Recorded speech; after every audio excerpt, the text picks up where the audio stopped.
Welcome to the Fear and Greed Afternoon Report for Tuesday, the 4th of April, 2023. I'm Sean Aylmer. Every afternoon, we've got the 5 stories that happened today that you need to know about. Story number 1, the Reserve Bank left the official cash rate on hold at 3.6% today, the first time the bank's left rates on hold in a year. But they warned more hikes are likely. Financial markets welcomed the news, with the S&P ASX 200 jumping sharply after the 2:30pm announcement, having been lower earlier in the day. By the close, the ASX 200 was up 0.2% to 7,236 points. Plenty going on. The big banks were mixed, though Macquarie Group jumped more than 1%. BHP was off 2%, while Rio Tinto and Fortescue were both down 1%. The energy groups did well, with Santos up 3%. WiseTech Global was another strong performer. Story number 2, gold prices pushed above $2,000 an ounce today, the highest in more than 12 months. That helped the local gold miners, including Northern Star, Newcrest Mining and Gold Road. Oil prices held on to their gains of earlier in the week. Lithium prices continue to fall and are trading around $33,000 a tonne. That's about half the price since its peak in the middle of last year.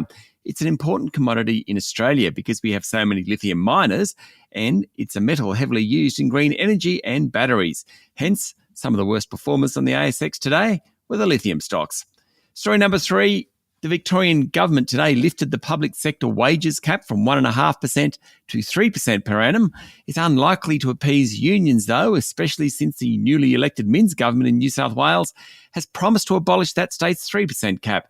Unions in New South Wales are already pushing pay claims as high as 7%. Victoria, like most other states, faced challenging times with its net debt expected to top $100 billion when it's released at the May budget. Government departments in the state have been asked to make major cuts. Meanwhile, the New South Wales Premier today announced his cabinet of 22, which includes 11 women.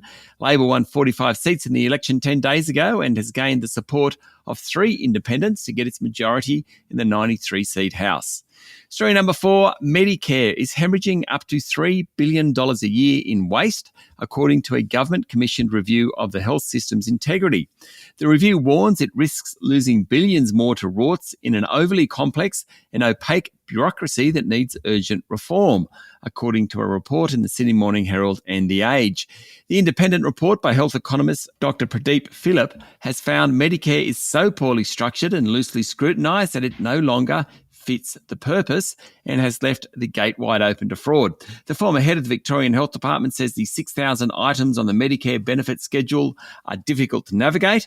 Only a small portion of 500 million transactions each year are scrutinised, and the growing corporate ownership of medical clinics has weakened the relationship between doctors and patients while limiting oversight of billing. And story number 5, Donald Trump is expected to hand himself into authorities early tomorrow morning, Australian time, for booking and a likely arraignment in court.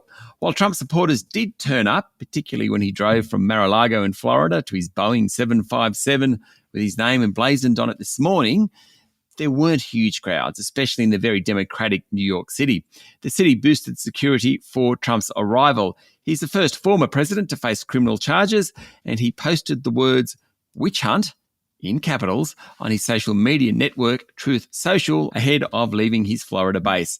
Mr. Trump is facing multiple charges of falsifying business records, including at least 1 felony offence, an indictment handed down by a Manhattan grand jury last week. The investigation is scrutinising 6-figure payments made to porn actor Stormy Daniels and former Playboy model Karen McDougal.